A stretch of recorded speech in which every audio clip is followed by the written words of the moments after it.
Nós temos uma escala de irmãos que pregam. Aqui, nós temos irmãos que pregam em outros lugares, mas especificamente aqui no púlpito. E eu estava programado para pregar os 2 cultos e eu estive orando ao Senhor e na quinta-feira eu pedi para que o Pasquini trouxesse a palavra. E agora à noite eu ia dar continuidade nos estudos do Evangelho de João.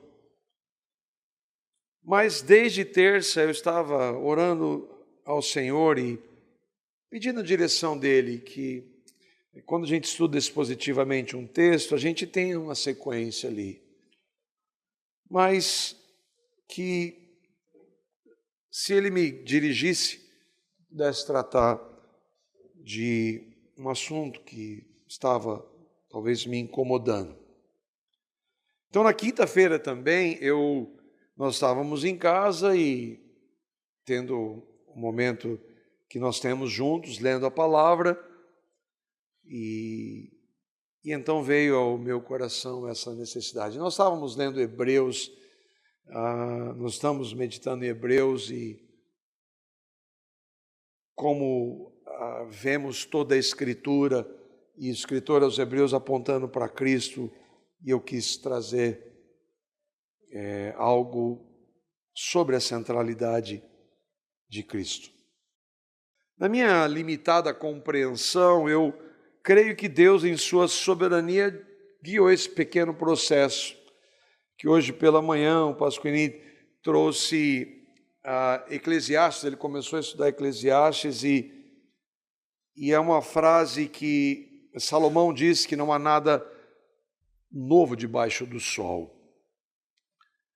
E ali ele está mostrando a mentalidade de pessoas que não têm esperança, de ímpios, de pessoas que não têm Cristo. Pessoas que o apóstolo Paulo chama de sem esperança, sua primeira carta aos Tessalonicenses, no capítulo 4.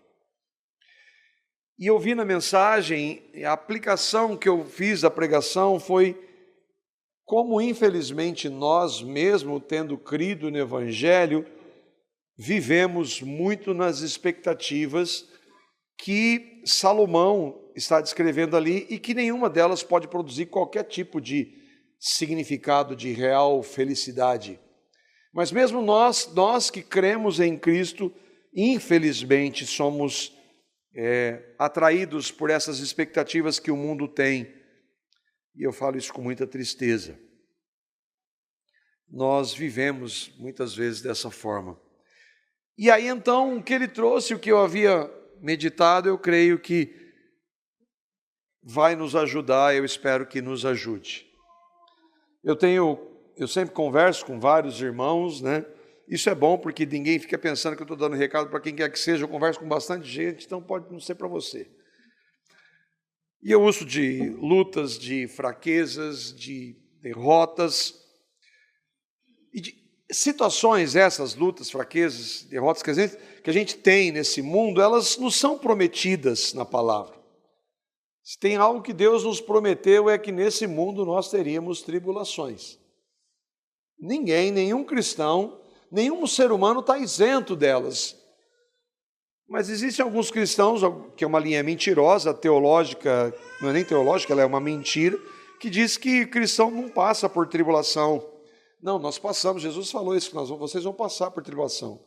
Tem de bom ânimo porque eu venci o mundo. Bom, quem pode ter bom ânimo nele é só quem é cristão. Mas, mesmo crendo em Cristo, quando elas vêm, muitas vezes nós agimos como os ímpios. E eu estou falando nós, e eu quero aqui me colocar nesse grupo. Sempre que você, meu irmão e minha irmã que convive comigo, me ver agindo assim, me ouvir agindo assim, você tem toda a liberdade como irmão me exortar. Eu espero que de você faça isso. Sim, com amor, graça e misericórdia. Mas mesmo que você esqueça da graça, do amor, da misericórdia, trate com a verdade. Não para que eu viva dizendo que eu creio na soberania de Deus, mas quando as dificuldades vêm, eu esqueço dela. Mas que pela graça nós possamos viver crendo de verdade na soberania de Deus, que significa, em termos simples, o que está acontecendo na minha e na sua vida agora é da vontade de Deus. Nós procuramos, a partir deste púlpito, nas casas, nos aconselhamentos e em outras formas de ensino, afirmar que tudo deve estar centrado no Evangelho. Nenhum ensino da Bíblia pode ser transmitido à parte do Evangelho. E a cada dia que passa, eu fico mais convencido disso.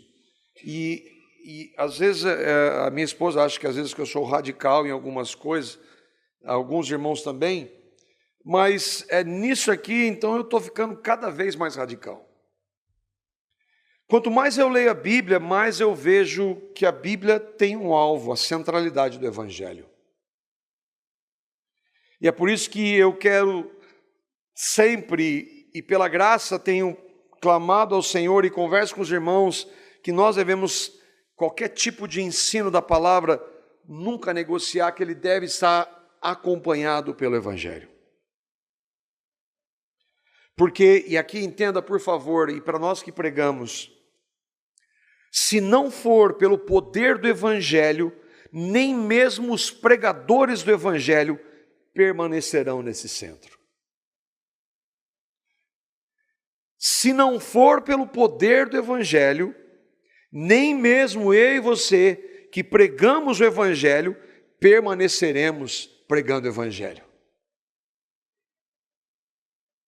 Na quarta-feira, nós tivemos uma assembleia e alguém criticou a ênfase de cantarmos que nós morremos com Jesus, da nossa morte com Ele.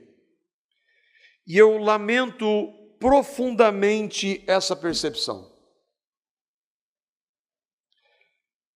É verdade que o pecado, ele atingiu o nosso coração e nós trazemos ainda resquícios de um coração que é enganoso e desesperadamente corrupto.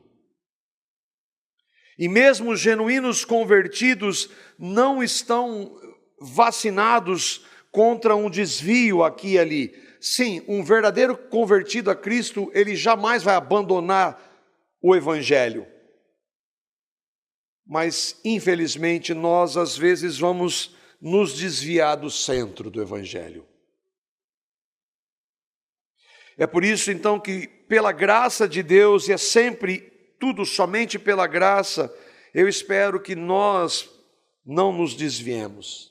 Mas se não for a graça, nós vamos. E é por isso que nós precisamos toda hora, e aí uma expressão do irmão Paul Washer, nós devemos pregar o Evangelho para nós toda hora. Fora do Evangelho, ou nós vamos para duas posições, ou nós vamos para um legalismo travestido de santificação, ou vamos para uma libertinagem que nós denominamos de graça. Nós sempre, fora do Evangelho, nós sempre vamos para um desses pontos. Ou para uma santificação na carne, ou por uma graça barata. Nenhuma delas tem qualquer coisa a ver com o Evangelho. E se você que realmente creu no Evangelho, não percebeu isso em sua vida, a minha e a sua tendência de nos afastarmos do centro, se você não percebeu, eu posso dizer com absoluta certeza, para você que creu no Evangelho, que você deve se examinar com mais atenção, porque eu e vocês fazemos isso. Nenhum cristão deixa de cometer pecados nessas áreas. Ou às vezes nós vamos querendo uma santidade em posição e tentando obedecer na nossa... Ou a gente, não estamos na graça, isso aí não tem nada a ver, isso não é para mim, eu estou na graça. Nós não dizemos com essas palavras, mas nós somos tendentes a isso. Talvez nós não chegamos aos extremos, mas nós somos tendentes a isso. Todos nós, você e eu, não estamos isentos disso. Onde tem isso na Bíblia? Em vários textos. Recentemente eu tratei sobre isso, da posição dos judaizantes, onde eles estavam? Na Galácia, lembra? Paulo estava falando, vocês estão abandonando o evangelho da graça. Pessoas que criam no evangelho, mas que estavam dando ouvidos aos judaizantes, que é Jesus, é a graça, mais alguma coisa. Então isso acontecia quando uma igreja onde Paulo plantou. Imagina se isso acontece conosco hoje. Por outro lado, o apóstolo Pedro vai dizer que a gente teria que ter todo cuidado com aqueles que distorcem a graça em libertinagem, que também está no meio da igreja. Então, se aconteceu na época dos apóstolos, é muita ingenuidade a gente achar que isso não acontece para nós hoje. Acontece. Bate no peito e diz, comigo que não é assim. Você e eu somos a próxima bola. Bata no peito, isso eu não faço, que você vai cair. Feita essa introdução, eu queria falar então mais uma vez desse centro. Do fato de que não existe vida cristã se o evangelho não for o centro. E aí o tema. O que é então, na prática, viver centrado no evangelho? Vamos tentar, pela graça de Deus, compreender o que é isso. O que é uma igreja cristocêntrica? Você já ouviu isso várias vezes. Eu quero participar de uma igreja bíblica e cristocêntrica. O que é uma igreja cristocêntrica? O que é ao viver centrado em Cristo ou centrado no evangelho? E para fundamentar esse centro, eu vou citar o resumo do apóstolo Paulo, que você vai abrir comigo. 1 Coríntios 2. Paulo resume o centro da mensagem dele, quando ele diz assim: porque decidi nada saber entre vós, senão a Jesus Cristo e este crucificado. Eu não tenho outro assunto para tratar, senão a Jesus Cristo e este crucificado. Mas o que Paulo quer dizer com isso? E eu queria ouvir alguns irmãos, eventualmente nós citamos aqui alguns irmãos, de como eles entenderam o que o apóstolo Paulo quis dizer com este versículo. Nada me propus saber entre vós, senão a Jesus Cristo e este crucificado. O irmão Matthew Henry, que foi um pós-reformador, um homem de Deus, ele escreveu assim: ele, Paulo, determinou não saber nada entre eles, a igreja de Corinto, exceto Jesus Cristo e este crucificado, para mostrar nenhum outro conhecimento além deste, para pregar nada, para descobrir o conhecimento de nada, mas Jesus Cristo e esse crucificado. Observe que Cristo em sua pessoa e ofícios é a soma e a substância do Evangelho e deve ser o grande assunto da pregação de um ministro do Evangelho. Seu negócio é exibir a bandeira da cruz e convidar as pessoas sob ela. Qualquer um que ouviu Paulo pregar descobriu que ele tocava tão continuamente nessa corda que diria que não sabia nada além de Cristo e este crucificado. Maravilhosa definição desse irmão. O irmão Leon Morris diz assim: Paulo exclui deliberadamente de sua pregação tudo menos uma grande verdade central: Cristo crucificado. Tomou a resolução de saber que entre eles, a igreja de Corinto, somente a Jesus Cristo, que é tanto o poder como a sabedoria de Deus. Hoje nós vimos o Pasquini tratou, que Salomão pediu. Deus o louvou porque ele pediu sabedoria, e é o homem mais sábio da história. Mas sabedoria, a parte do evangelho, traz desgraça, e foi o que aconteceu com ele. Não que ele não creu, ele abandonou, ele louvou a sabedoria que Deus tinha concedido para ele e sofreu gravemente por isso. Porque ele abandonou, ele decidiu em um momento da sua vida abandonar tudo aquilo que ele cria. No final, então, para escrever o que ele escreveu em Eclesiastes, para dizer que nem mesmo conhecimento à parte de Cristo tem qualquer valor. E aqui tem o irmão Bruce Winter, ele tem alguns artigos no Voltemos ao Evangelho. Ele disse assim: para Paulo, bem como para todos os cristãos, e aqui então não é só para Paulo, mas para mim e para você, sabedoria, justiça, santidade e redenção são encontrados somente em Cristo. Ou seja, tudo é somente em Cristo. O nosso alvo, nós que professamos crer no Evangelho, e aí está escrito aqui Evangelho com letra maiúscula e marcado em vermelho para não esquecer, o que é o Evangelho? Aliás, ontem, quem não pôde vir aqui perdeu, eu chorei ali no documentário. De um documentário que foi feito por alguns irmãos nos Estados Unidos, que mostram a criação. Gênesis 1, verso 1 até o verso 31, muito, mas muito legal. E mostrando os momentos da criação que Deus fez, e eu creio como aqueles irmãos, há alguns milhares de anos. E que Deus criou tudo, e no final tudo era muito bom. Deus criou tudo que existe. A realidade física, a realidade espiritual, tudo era muito bom, porque Deus é muito bom. Ele não podia criar nada mal, ele não podia criar o pecado. Mas ele criou os seres, especialmente os seres espirituais e o homem, com a capacidade de tomar decisões. E o ser espiritual e o homem decidiram se rebelar contra Deus. Uma parte desses seres espirituais e toda a humanidade, então, comete essa rebelião que nós chamamos de pecado. E nesse estado, então, todo mundo agora, para os demônios não há salvação, nem para Satanás, nem para os demônios que caíram, mas para a humanidade há salvação.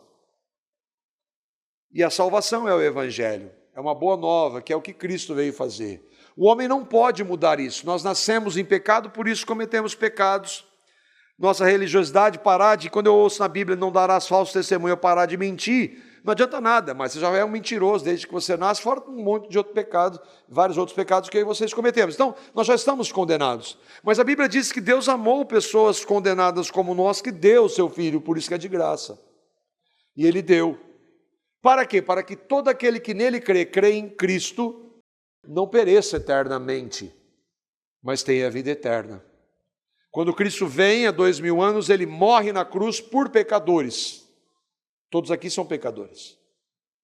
Todos vão ser salvos? Não, só os que creem. Aqueles que, quando ouvem do Evangelho que Cristo morreu na cruz por pecadores, e creem que Ele morreu por mim, aí sou eu e você que temos, eu creio que Cristo morreu por mim, e que me fez morrer, e que na sua ressurreição me deu uma nova vida, eu creio nisso, então eu creio no Evangelho, então eu tenho relacionamento com Deus. Esse é o centro, é o Evangelho. E o nosso alvo, nós que professamos crer no Evangelho, deve ser aqui entender o que Paulo quis dizer. Ele não tinha nada para falar a não ser de Cristo e esse crucificado. Depois nós vamos ver a partir dessa base como nós podemos então, pela graça, viver na prática centrado no Evangelho. Agora eu já vou antecipar para você que nem mesmo o apóstolo Paulo viveu plenamente assim. nós não vamos, deste lado da realidade, viver plenamente centrados no Evangelho. Sabe qual é a evidência? Quando eu e vocês que cremos em Cristo pecamos. Nós pecamos porque nós não estamos vivendo centrados no Evangelho. Mesmo o apóstolo Paulo, que Deus escolheu para escrever parte da palavra dele, vai dizer que ele tinha lutas contra o pecado e que ele era derrotado também. E graças a Deus por isso. Não pela derrota, mas já pensou se ele fosse perfeito? Já pensou se todos os homens que Deus escolheu fossem perfeitos? Eu e você estaremos desesperados.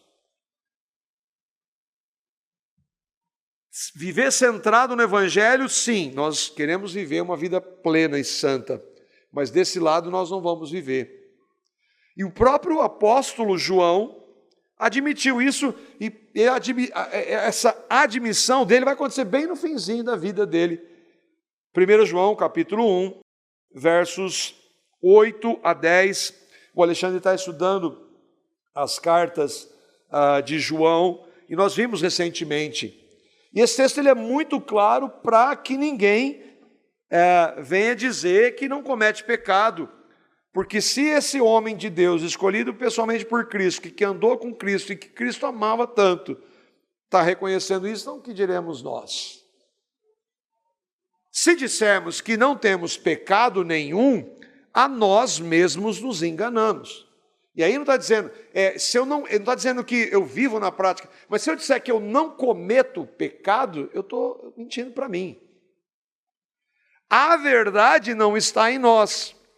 Se confessarmos os nossos pecados, Ele, Cristo, é fiel e justo para nos perdoar os nossos pecados e nos purificar de toda injustiça. Lembra, João está se incluindo aqui. Ele está dizendo, nós.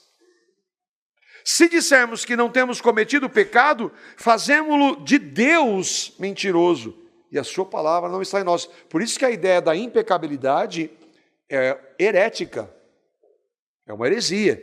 Dizer que alguém que creu em Cristo não comete pecado, isso é uma heresia. É o que João está dizendo aqui.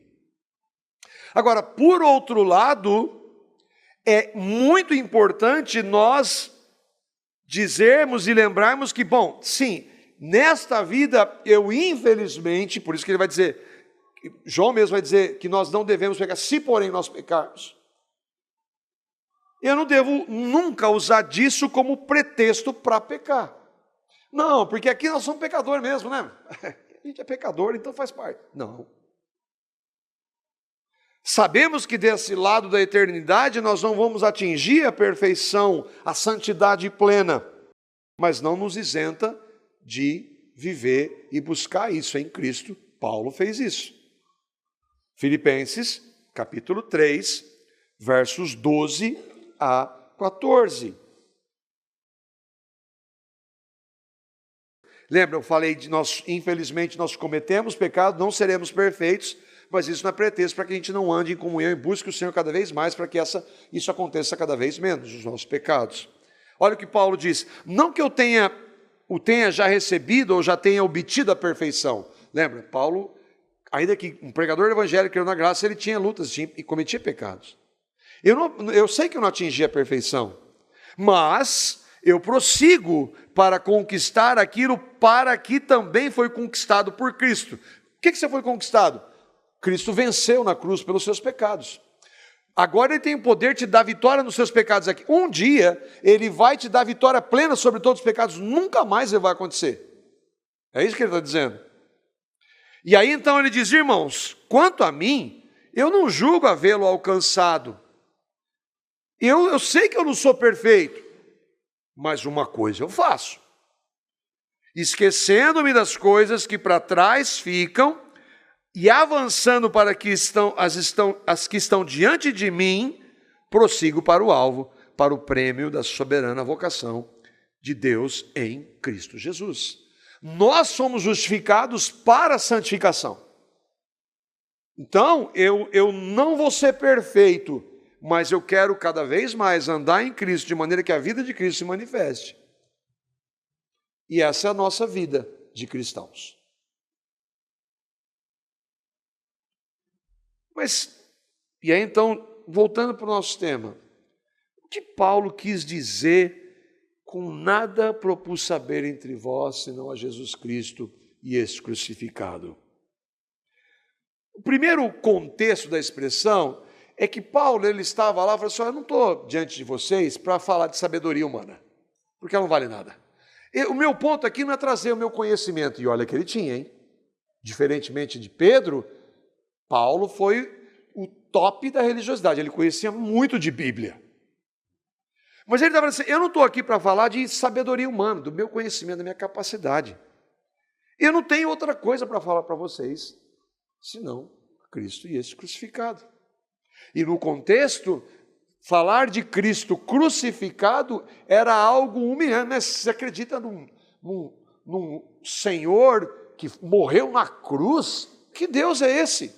Pois é. Essa é a loucura do Evangelho, é a loucura da cruz, e por isso que eu prego isso. Então Paulo ele está nesta caminhada. Agora, veja, isso não é só para Paulo, como aquele irmão que eu citei, isso é para o cristão, para todo cristão. Cristo é tudo. Cristo crucificado deve ser o centro da nossa vida. Mas Paulo, o que você quer dizer com isso? Porque assim, Paulo era um evangelista, sim, plantou igrejas, ia em cidades, pregava o evangelho, as pessoas criam no evangelho, e aí ele ia para outra cidade, pregava o evangelho, pessoas criam, e assim ele foi um grande evangelista. Paulo também era um mestre, ele ensinou, é claro, nós temos vários ensinos do apóstolo Paulo. Ele não era somente um doutrinador, no sentido de trazer doutrinas fundamentais da Escritura, que nós devemos defender, mas Paulo falava muito, de maneira regular, de vida cristã prática. Boa parte das suas cartas ele trata de doutrina, fundamenta a doutrina em Cristo, e agora, bom, a partir disso aqui, agora a vida cristã você pode viver. Então Paulo era um evangelista, ele era um mestre, e ele falava da vida cristã prática. Seus ensinos são inúmeros, nós vamos ver alguns. Mas como é que então ele diz, nada me propus saber entre vós, senão a Cristo crucificado? Ô Paulo, você pregou muito, você escreveu, como é que nada? Você falou de várias outras coisas além de Cristo crucificado. Além de Cristo crucificado. Ele falou de vários mandamentos, a gente vai ver alguns, e eu queria então ver alguns mandamentos para mim e para você. Nós vamos passar por eles, que não só Paulo, mas o próprio Senhor trouxe para nós. Então, se eu e vocês cremos em Cristo, o Senhor, Ele tem algo para nós, que Ele ordena na sua palavra. Deus tem vários mandamentos para nós na sua palavra. Os mandamentos não salvam ninguém, mas o salvo deve obedecer mandamentos. Vamos ver alguns, então. E aí eu espero que você entenda por que tem que ser o centro do Evangelho. Primeiro mandamento, Mateus capítulo 22, verso 37. Eu vou usar alguns exemplos, e esses mandamentos são muito tranquilos para serem obedecidos pelos cristãos. Você e eu não vamos ter nenhum problema com esses mandamentos que Jesus e Paulo, a palavra estabelece para nós.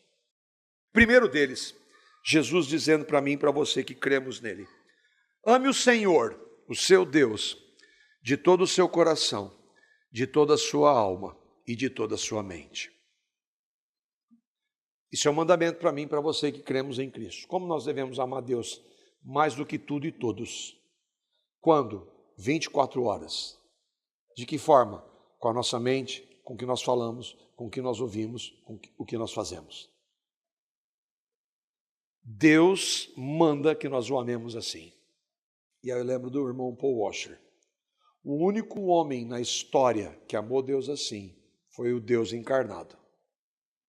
Outra coisa, ele diz, nenhum de nós sequer obedeceu esse mandamento aqui uma única vez na nossa vida. Dessa forma? Não. Eu não tenho problema nenhum em reconhecer isso. A religiosidade bate no peito. Não, eu obedeço, eu faço, eu aconteço. Agora, quando você olha para o padrão de Deus, aí é muito diferente. Você que nasceu de novo, ama o Senhor desse jeito? Você já amou o Senhor desse jeito? Não. Mas deve. Vamos para um outro não muito longe, que é também fácil. Versículo 38. Que, aliás, Jesus diz que a lei se resume em tudo isso, né? Amar a Ele, a Deus, e ao próximo como a nós mesmos. Ame ao seu próximo como a si mesmo. E aí tem alguns, o meu próximo é aquele meu irmão de fé lá na China que eu nunca vi. Esse é fácil amar, não é? Não, esse é o meu... Não, o seu próximo é o próximo mesmo. O que significa próximo na Bíblia? Próximo é próximo. Aquele que está bem pertinho de você. E a gente sabe, quanto mais perto e mais tempo, mais fácil de amar. É assim ou não? Não precisa dar risada. Ué, não é assim? Eu vou fazer 20... Onde é mesmo? Eu esqueci. 23. Aí, ó. Tá vendo? Vai ficar brava comigo, mas eu tenho que amar mesmo assim. Nós vamos fazer 23 anos de casados. Depois do Senhor, a pessoa que mais me conhece é a minha esposa. Essa convivência é maravilhosa. Mas é difícil. Porque se tem uma pessoa que eu amo mais do que tudo, inclusive Deus, sou eu. Eu me amo. Eu não posso mais viver sem mim. Ó, isso aí não ouça esse tipo de coisa, tá, gente? Faz muito tempo. Mas Deus, Jesus vai falar assim: ame o seu próximo como você ama você mesmo. Quando que a gente ama plenamente assim? Nunca. O seu próximo é o seu cônjuge, é o seu filho, é o seu irmão ou irmã na igreja. Aí fica mais fácil ainda. Depois de assembleia, então fica maravilhoso. Companheiro de escola, de estudo, de faculdade, de trabalho. Nós devemos amar as pessoas que Deus coloca à nossa volta como nós amamos a nós mesmos. Mas vamos caminhar um pouquinho mais ainda. E aí vamos ver agora o apóstolo Paulo, Romanos capítulo 12, versos 14, 17 e 21. Lembra, nós estamos falando de o que Deus manda para nós que cremos em Cristo. Ele não está falando para o mundo, ele está falando para nós. Olha como está ficando mais fácil. Como os textos estão saltados, eu vou ler aqui, mas acompanha aí. Abençoem aqueles que os perseguem.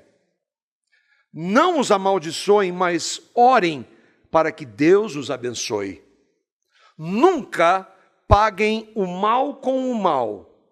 Não deixem que o mal vença, mas vençam o mal praticando o bem. Tranquilo, está tudo tranquilo até agora. Alguns de vocês saíram da seita legalista chamada CCB. Ela é opressora e é farisaica, com todas as letras. Alguns de vocês tiveram quase que as suas famílias destruídas por causa da religiosidade hipócrita. Alguns de vocês têm raiva disso. Ira santa contra a religiosidade, sim. Raiva, não. A palavra de Deus para nós dizendo que nós devemos orar por aqueles que nos perseguem. Que nós devemos responder com o bem quando fazem mal para nós. Vamos para outro mandamento da palavra. Em uma área que é mais tranquila. Já deu para perceber que eu estou sendo irônico aqui, né? Cadê o Ramon? O Ramon me corrigiu da minha ironia outro dia, né? Já deu para perceber, né? Esse é mais tranquilo.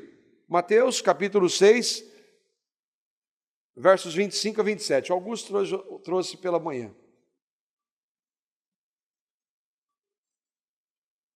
Entenda, se eu e vocês não obedecemos o que está escrito aqui, nós estamos cometendo pecado.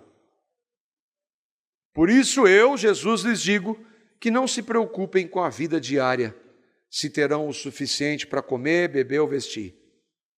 A vida não é mais que comida e o corpo não é mais que roupa. Observem os pássaros. Eles não plantam nem colhem, não guardam alimento em celeiros, pois o seu Pai Celestial os alimenta. Acaso vocês não são muito mais valiosos do que os pássaros? Qual de vocês, por mais preocupado que esteja, pode acrescentar ao menos 1 hora à sua vida? Jesus também foi irônico, né? Eu acho maravilhosa essa pergunta de Jesus.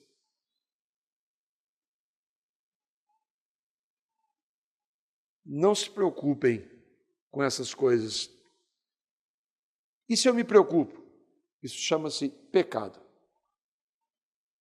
Você pode até tomar remédio para alguns, mas é pecado. Paulo é direto. 1 Timóteo, capítulo 6, versos 7 a 8. Nós estamos vendo mandamentos que o nosso Senhor, na sua palavra, nos ordena. E até agora eu estou vendo aqui que todos nós estamos muito bem em todos eles. Aí Paulo vai dizer assim: não trouxemos nada conosco quando viemos ao mundo, e nada levaremos quando o deixarmos. Portanto, se temos alimento e roupa, estejamos contentes. Alimento e roupa. E o resto? Não, se a gente tem o que comer e o que vestir, a gente tem que estar contente. Mas e o resto? Se a gente tem o que comer e o que vestir, nós, como cristãos, devemos estar contentes. E se eu não estiver? Pecado.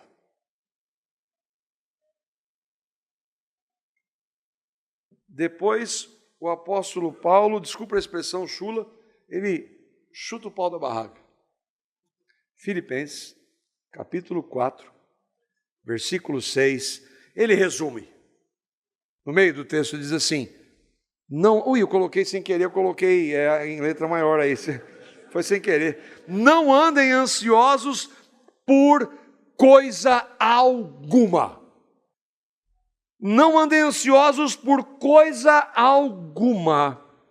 Desde a mais fácil, que nós ficamos ansiosos, até a mais difícil. Até a mais difícil de ouvir. Até a mais dura. Ansiedade é pecado.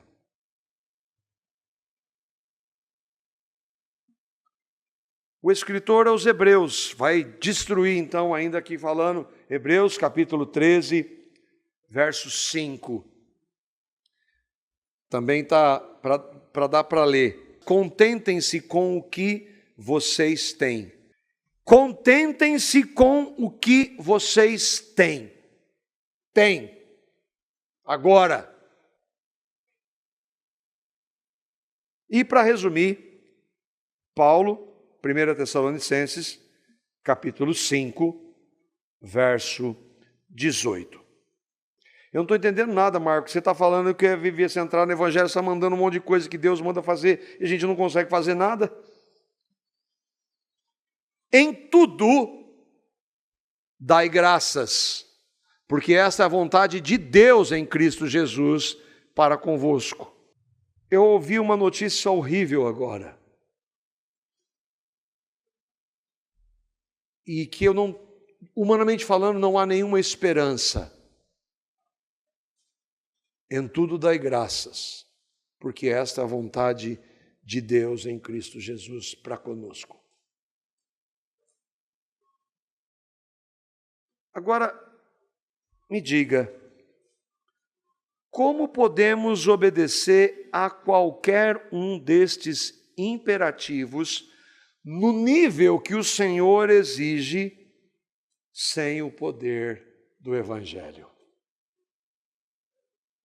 Sem o poder de Cristo crucificado. Se eu e você cremos de verdade E esse diagnóstico que eu apresentei aí para vocês, é claro que é para mim. Eu e vocês sabemos que nós não conseguimos obedecer nada disso. Mesmo crendo em Cristo, a partir de nós mesmos. É impossível. E aí há duas tendências. Ou eu vou para o legalismo hipócrita, que seleciona o que dá para fazer ou não, ou eu vou para a graça barata. Diz, mas isso aí não é assim também não. Isso é muito radical. Não, isso aqui é assim mesmo. Ou você obedece plenamente ao que está escrito, ou eu e você estamos cometendo pecado. Não adianta minimizar. É por isso que Paulo disse, nada me propôs saber entre vós, senão a Cristo crucificado. Quando Paulo está dizendo isso, ele falou de vários ensinos, alguns deles nós lemos aqui. Mas nenhum desses ensinamentos podem ser dados à parte de Cristo crucificado. Não, agora, Senhor, o Senhor me justificou, pode deixar, Senhor, que a partir de agora sou eu. Não. Ele é a nossa justificação, Ele é a nossa santificação, Ele será a nossa glorificação. O que Paulo estava dizendo com só Cristo crucificado é que tudo que um cristão deve fazer, deve e só pode ser feito com base no poder de Cristo crucificado. Ou com base no poder do Evangelho. Irmãos, viver centrado no Evangelho é isso. É viver na dependência, na comunhão, na união e na capacitação de Cristo. Mas a maior parte das vezes nós queremos viver a vida cristã a partir de nós mesmos. Nós não vamos. Eu não estou nem falando desse nível, nós não obedecemos nem o básico a partir de nós mesmos. O que dirá de ordenanças como as que nós vimos aqui? Mas como é que é essa dependência, comunhão e união e capacitação de Cristo, Marco? E aí eu vou ler alguns textos, bem brevemente, vocês já ouviram algumas vezes. João capítulo 15, verso 5, Jesus está dizendo o que é viver centrado no Evangelho. Eu sou a videira, vós os ramos. Quem permanece em mim e eu nele, esse dá muito fruto. Agora, sem mim, você não pode fazer nada. Sem Cristo, se eu não permanecer em Cristo, eu não vou fazer nada. Eu não vou obedecer nada dos poucos exemplos que eu trouxe. Estar na videira, estar em Cristo, é o mesmo que o Paulo vai dizer em Romanos capítulo 6. Romanos capítulo 6, versos 6 e 11. É exatamente a mesma coisa. Sabendo isto, então está falando para nós cristãos, eu e vocês precisamos saber isso. Saber o que, Paulo? Que foi crucificado com ele Cristo, o nosso velho homem. Para quê, Paulo? Para que o corpo do pecado seja destruído e nós não sirvamos mais o pecado como nós fazíamos, que éramos escravos. E como é que isso se dá, Paulo? Verso 11. Você está sabendo? Então considere-se morto para o pecado e vivo para Deus em Cristo. Mas como eu considero, Senhor? A tua palavra diz isso. Eu sei porque a tua palavra diz, não porque eu sinta, porque eu vi, por emoção, nada disso resolve. Mas a tua palavra, que é a verdade, diz isso em relação a mim. Então eu sei. Agora ela está dizendo para eu considerar. Então, Senhor, pela graça de Deus, manifesta essa verdade em mim. Já usei a expressão do reverendo Augusto. Toma posse dessa verdade. Isso aqui você pode tomar posse? Pode, não, deve tomar posse. Que é o mesmo que Paulo vai dizer em 2 Coríntios, capítulo 4, verso 10. Levando sempre no corpo o morrer de Jesus, para que a vida de quem se manifeste no meu corpo mortal? Cristo. Não sou eu, Cristo em mim. Cristo é a minha vida. E eu só posso viver centrado no Evangelho, que é o que Cristo fez e continua fazendo por mim. Por mim e em mim.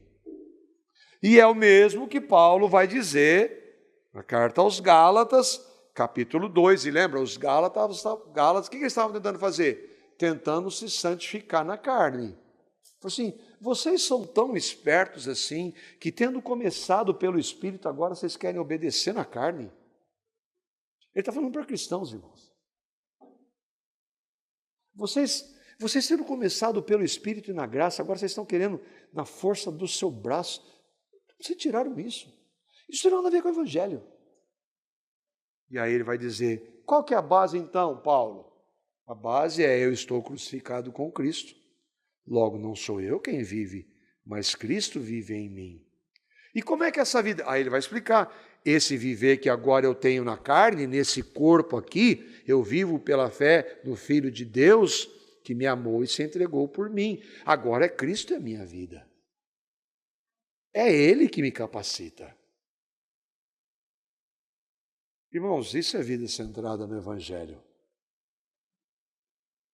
É o poder de Cristo. É a vida de Cristo. Não somos nós. Não sou eu que decide. Não são resoluções de segunda-feira. Não é a imposição de fora para dentro. E eu queria então terminar com algumas aplicações muito práticas do que é e para que nós, pela graça de Deus, possamos viver o mais perto possível da centralidade do Evangelho em nós. O que é viver na prática centrado no Evangelho?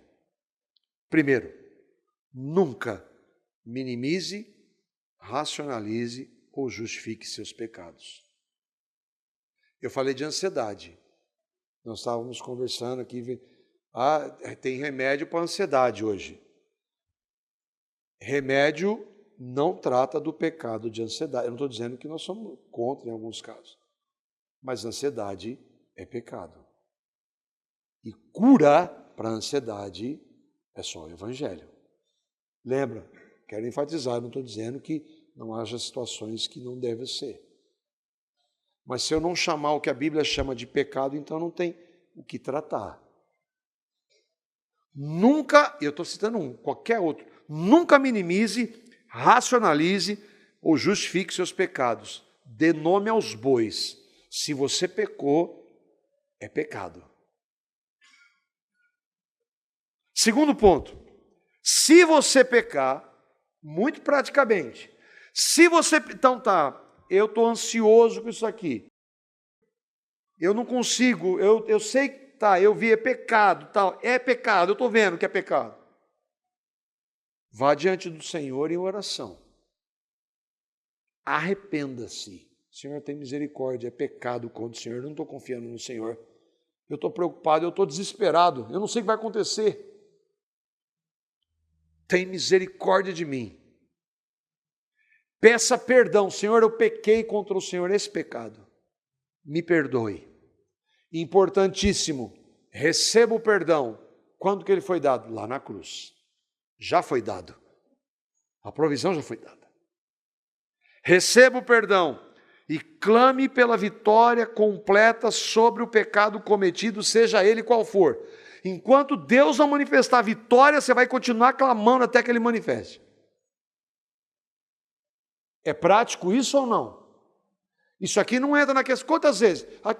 Não entra naquela questão de Pedro com Jesus. A questão de Pedro com Jesus é a nossa com Jesus. É 70 vezes 7. Vá diante dele. Se você pecar, não minimize. Senhor, tem misericórdia, eu pequei, me perdoe. Está perdoado. Terceiro, ore ao Senhor e lhe diga que o seu desejo é obedecê-lo em tudo. Essa relação aqui que nós vimos é impossível, mas Senhor, eu quero obedecer cada vez mais isso que o Senhor mandou. Eu quero obedecer ao Senhor por amor ao Senhor. Não para mostrar para quem quer que seja, não por causa de religião, nada. Por amor ao Senhor. Porque o Senhor é dono da minha vida. O Senhor é o meu Senhor. Então eu quero obedecê-lo. Eu quero obedecê-lo, Senhor. Você está falando para Deus, não está falando para ninguém. Está falando para pastor, para irmão, nada. Você está falando para Deus. Quarto, confesse ao Senhor que você não pode. Diga, Senhor, eu não posso. É óbvio que Ele já sabe. Mas isso para mim e para você é dependência dEle. Sabe por quê? Porque quando a vitória vier, você vai dar glória a Ele. Senhor, eu não posso. E o Senhor já sabe. Eu já tentei de tudo vencer esse pecado. Eu parei, eu fazia aquilo, eu fazia aquilo. Agora eu cortava, e aquilo. Eu não consigo. Senhor, eu não consigo. Eu não consigo vencer o pecado. Quinto, reconheça. E aqui entra a palavra. Reconheça, confessando e orando a Ele que, Senhor, sem o Senhor eu não posso fazer nada. Senhor, a Tua palavra diz que eu fui crucificado com o Senhor, então eu fui crucificado com o Senhor. Senhor, a Tua palavra diz que eu devo me considerar morto para o pecado, para não servir mais o pecado como escravo, como eu era, então eu considero, pela Tua palavra. Senhor, a Tua palavra diz, o Senhor diz que para orar ao Senhor, para que o Senhor não deixe eu cair em tentação, porque se não for o Senhor, eu vou cair. Orar a palavra. Dizer isso, e há vários outros textos. Sexto, persevere até o fim, neste caminho, por intermédio dos meios da graça. Por isso que nós falamos quase que regularmente aqui, os meios da graça, que são manifestações práticas e que de maneira sobrenatural Deus nos concede vitória. E por último, nesse caminho, você vai ver o poder do Evangelho em ação. Irmãos, isso é real. Isso é real. O Evangelho não somente nos justifica, o Evangelho nos santifica. Deus em Cristo tem o poder de nos transformar plenamente. Cristo, o Evangelho, não nós. É do início ao fim o Evangelho. Eu espero que pela graça, nós, pela graça, busquemos ao Senhor assim. Que a nossa vida seja centrada no Evangelho.